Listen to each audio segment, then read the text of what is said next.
নমস্কার বন্ধুরা, মনীষার রান্নাঘরে সবাইকে স্বাগত। আজকে আমি রথযাত্রার স্পেশাল খাজা বানাবো। তার জন্য এখানে আমি 2 বাটি ময়দা নিয়েছি। এরপরে পরিমাণ মতো লবণ দিয়ে দিচ্ছি। এরপরে 1 চামচ চিনি দিলাম, দিয়ে দিলাম 2 চামচের মতো ঘি। এবার সব কিছু দিয়ে ভালো করে মিশিয়ে নেব। আপনারা চাইলে ঘিয়ের পরিবর্তে সাদা তেলও দিতে পারেন, কিন্তু ঘি দিলে খেতে বেশ ভালো লাগে এবং বেশি খাস্তাও মজমজে হয়। তো বন্ধুরা, অল্প অল্প জল দিয়ে ময়দাটা মাখলাম এবং একটা ডো তৈরি করে নিলাম। এখন আমি একটা চিনির শিরা বানিয়ে নেব। তার জন্য 1 বাটি চিনি নিলাম, এই বাটির 2 বাটি জল নিলাম। এরপরে 2টো এলাচ দানা নিয়েছি, এলাচ দানাগুলো আমি ভালো করে ফাটিয়ে নিয়েছি। তো বন্ধুরা, চিনির শিরাটা হতে থাক, ততক্ষণে আমি ময়দার লেচিটা কেটে নিই। তো আমি লেচিগুলো রুটির লেচি যেভাবে হয় সেইভাবেই কেটে নিচ্ছি। তো এখন আমি বেলে নেব। রুটিগুলো কিন্তু খুব পাতলা পাতলা করে বেলতে হবে। এই দেখুন বন্ধুরা, এমনই পাতলা হবে যাতে আঙ্গুল দেখা যায়। তো আমি এইভাবেই বেলে নিয়েছি। এরপরে এখানে আমি রুটিতে সাদা তেল মাখিয়ে দিচ্ছি। এরপরে সাদা তেল মাখানোর পরে চালের গুঁড়া মাখাবো। আপনাদের কাছে যদি চালের গুঁড়া না থাকে তাহলে আটা কিংবা ময়দা দিয়েও মাখাতে পারেন। তেল মাখানোর পরে ময়দাটা দিয়ে দিচ্ছি। এইভাবে একটা রুটির পরে আবার একটা রুটি দিয়ে দিতে হবে। আমি এখানে 5টা রুটি করেছি। এরপর একই রকমভাবে সাদা তেল দিয়ে তার উপরে চালের গুঁড়া ভালো করে মাখাবো। তো বন্ধুরা, এইখানে রুটিগুলো কিন্তু খুবই পাতলা হতে হবে এবং আমি রুটিগুলো টেনে সব দিকে সমান করে নেব। আর যখন ময়দাটা মাখানো হয়েছিল তখন কিন্তু চিনি আর ঘিয়ের পরিমাণটা ওই একই রকমভাবে দিতে হবে, না হলে কিন্তু খাজা মজমুজে এবং খাস্তা হবে না। তো 5টা আমি দিয়ে দিলাম। এবার এখানে একটা কাঁটা ছিল, ওটা আমি ঠিক করে নিচ্ছি।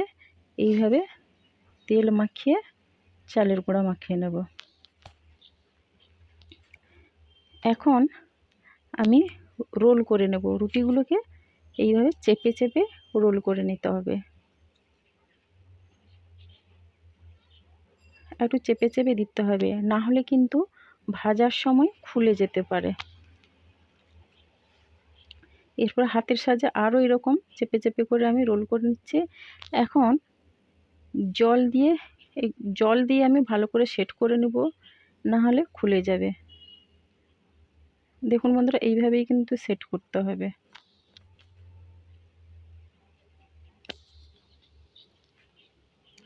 আমি কিন্তু পুরীর বিখ্যাত খাজা তৈরি করছি।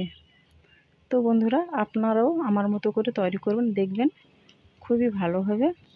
এখন আমি ছুরি দিয়ে পিস পিস করে খাজাগুলো কেটে নেব। প্রথমে এই 2 সাইড কেটে বাদ দিয়ে দেব।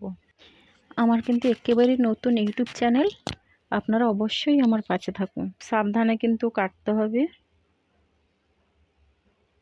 সবগুলো আমার কাটা হয়ে গেছে। এখন আমি সাইড করে নিচ্ছি।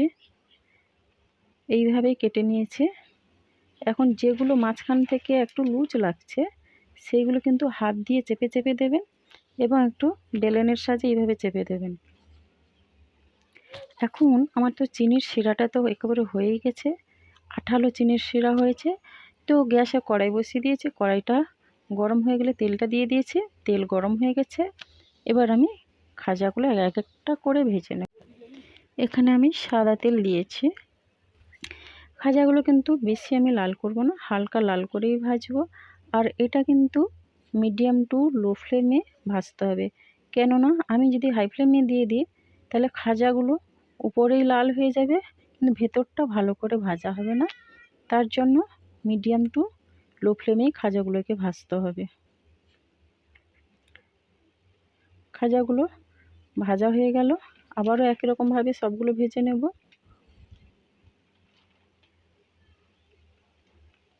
পরপর আমি খাজাগুলো দিয়ে দিচ্ছি। সবগুলো এইভাবেই ভেজে নেব। তো আপনারা যারা রথযাত্রা দেখতে না যাবেন, বাড়িতে বসেই সুন্দর রথযাত্রার মিষ্টি উপভোগ করতে পারেন। তো আপনারা এইভাবে বাড়িতে খাজা বানিয়ে নিন এবং বাড়ির সবাইকে দিন, দেখবেন বাড়ির সবাই কিন্তু খুব খুশি হবে।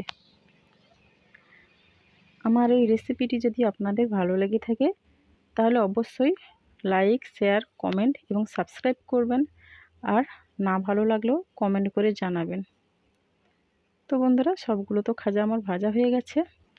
এরপরে এই খাজাগুলো আমি আবারও চিনির শিরাতে ডুবিয়ে নিচ্ছি। আগেরগুলো আমি তুলে নিলাম। বেশি না, আধা ঘন্টা 15 মিনিট রাখলেই হবে। চিনির শিরাগুলো খাজার গায়ে দিয়ে দিতে হবে ভালো করে। দেখুন বন্ধুরা, খাজাগুলো কত সুন্দর হয়েছে দেখতে, রসালো খাস্তা খাজা, দারুণ লাগবে খেতে। তো আপনারাও এইভাবে বাড়িতে একদিন বানাবেন, দেখবেন খুবই ভালো লাগবে। এটা আপনারা বানিয়ে রেখেও খেতে পারেন, অনেক দিন ধরে রাখা যায়, মিনিমাম 4-5 দিন তো রাখা যাবে। তো বন্ধুরা, দারুণ হয়েছে, আমি বলে বোঝাতে পারবো না, আপনারা অবশ্যই বাড়িতে তৈরি করুন।